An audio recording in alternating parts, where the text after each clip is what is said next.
Greetings world. We are anonymous.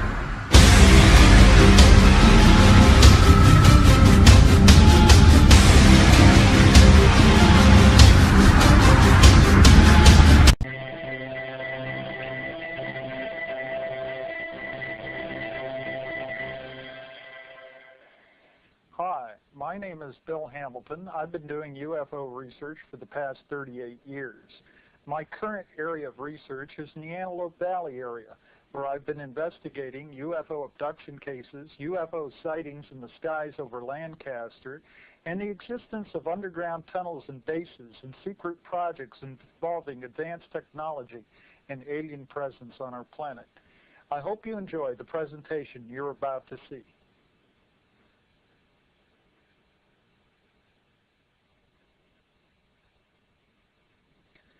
We want to go back in time here, first of all, to give you a little bit of background on the early crash retrievals. In order to do that, I selected the story of one particular man who I talked with for a period of about 2 or 3 hours in a parked car with the outside of his home with the doors locked and the windows up. And you see, these people get very nervous about talking about something like this. And I call this man Mr. H in my book. He was in the Army, a private in the Army, stationed at Roswell in 1947-1948 time period. And he had participated as part of his duties with the CID at that time in 2 crash retrievals. Not the early Roswell retrieval in 1947, but one that occurred, he said, in 1948 and in the following year in 1949, and both in the relative same geographical area, which was out on the San Augustine Plains near Socorro, New Mexico. Now, on crash retrieval number 1, they were bussed out to the site in a school bus with darkened windows. When they got there, they saw the disc was sitting on the ground. It was illuminated by floodlights. The disc was about 30 feet in diameter. He said there were 2 alien pilots recovered from this disc. One was alive. Doctors were walking the live alien around for about 12 hours trying to save it, but it died. The disc had 1 round room with a central column in it. This is the waveguide within the craft, directing the gravitational wave field out and around the craft. It took only 3 men to lift this disc. It was so light, onto a lowboy truck. And he accompanied this disc when it was transported overland to the Nevada test site at the Groom Lake Complex, which was a fledgling complex with only about 5 buildings out there at that particular time, no underground installations. When he arrived there for a debriefing. Now, one of the things he told me is they arrived at night, and when the truck lights fell on this one particular hangar, he was astonished to see 2 live aliens standing outside of the hangar. They were about 5.5 feet tall.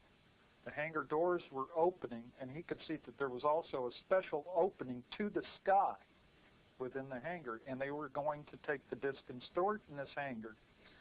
And there were already discs stored inside of the hangar, I believe about 6 of them. This is absolutely amazing when you consider this was 1948. So there were previous recoveries, and they had taken these recoveries up to the Groom Lake Complex. He was debriefed at a long table along with the others on the retrieval team. And something odd happened at the time that he was being debriefed. He was looking at the wall, and he saw pictures on the wall of at least representatives of 6 different alien types. And as he was looking at the wall, he saw coming through the wall, floating through it, one of the small EBE-type aliens holding a black box in the palm of his hand, of which Mr. H referred to this black box as an augmenter. He was amazed because he could see this alien floating right toward him, looking directly at him. And up to that point in time, having participated in this recovery, he was not alarmed, he wasn't upset or anything else, but this really upset him. When he went for meal break to the cafeteria, he noticed that there were areas designated for humans and other areas designated for aliens.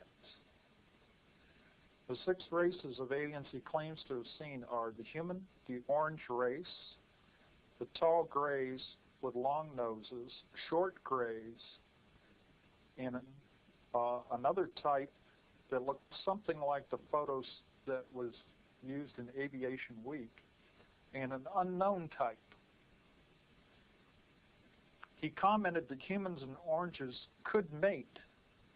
One of the types wore a hand beam weapon on a belt.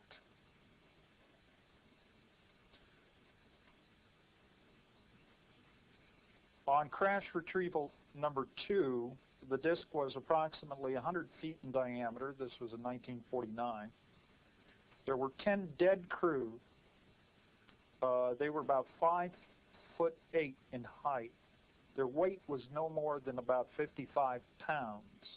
He carried one body from the craft and said it was dressed in a one-piece suit. He said they later found out that the suit was fastened on via Velcro-type fastening method. The big disc had a conveyor apparatus on the floor that moved the aliens around from one instrument location to another. One of the instruments appeared to be a gauge of some kind. The disc had rectangular partitions. It took 6 men to lift the disc onto the low boy truck. He said the metal could not be marred. He saw one other craft, but it was only by accident, and that was when he was briefly at Wright-Patterson. I believe a couple of years later, before his tour of duty was over. Now, in my crash retrieval file, I have listed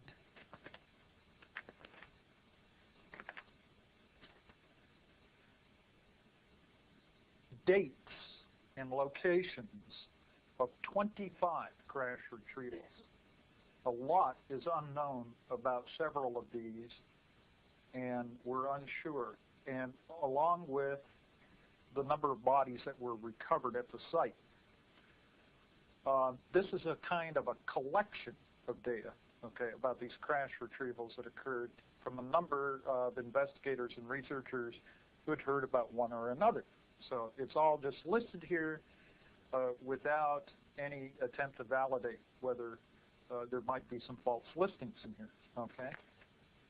I feel Mr. H was very sincere about the events he participated in, and I heard a kind of a pattern that I have heard elsewhere among people who participated either in crash retrievals or on what I will call alien-related projects. And there's a pattern to this kind of thing where they're bust out and they, to the site with windows that are blacked out, or they're flown on an airplane with blacked out windows. There's a minimal of talk communication. You know, there's no small talk. You don't talk about, well, what's going on here? You know, does anybody know anything? You know, and try to get people to talk. There isn't that kind of talk going on. The only kind of talk that is going on is hand me the screwdriver or whatever it is, or the flashlight or whatever instrument, and it's just held down to a minimal level.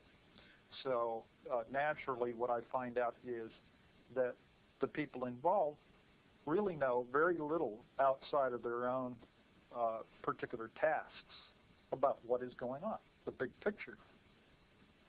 Now, the thing is, obviously, it was becoming a problem, accepting all of this, of storing these craft, storing the bodies in buildings on the surface of the ground that would be vulnerable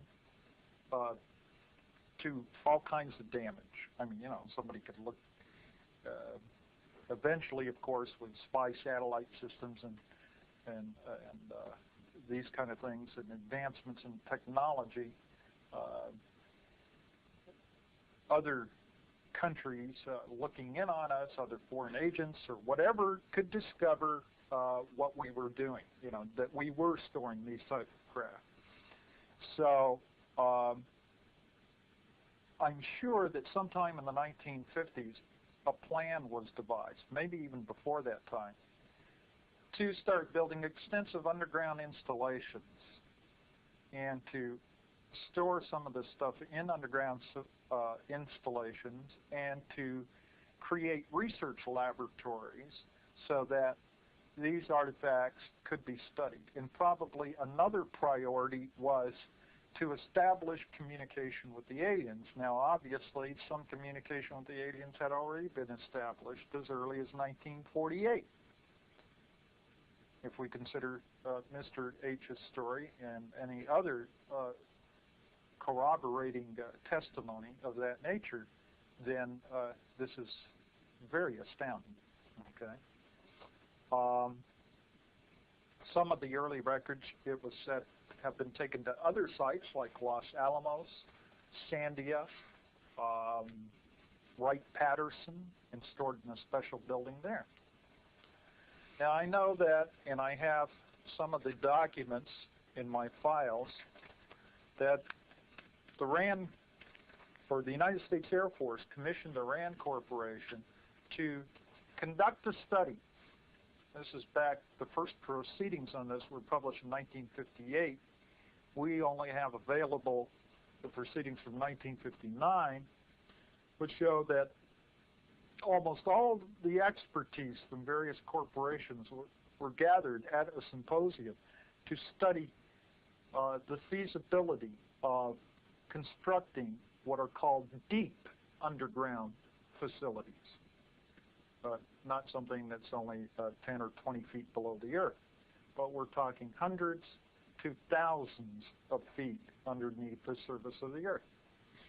And in the proceedings, RAND concluded that not only was it feasible, but with advancements in tunnel boring and shaft sinking type of technology, we were virtually opening up a whole new world under the earth, similar to the exploration of the ocean, or the expansion of aviation, or the exploration of space. So it's absolutely fascinating, and of course the proceedings contain a lot of data about problems in the construction of these underground facilities, such as ventilation and pollution of the air supply, water supply, how to connect various galleries one to another, transportation systems. All kinds of things were figured out back in the 1950s. Also, we know that Area 51 had, as far as I can document or track it back, had some of the first underground facilities constructed there in 1951 by Navy Seabees, a battalion of Seabees that won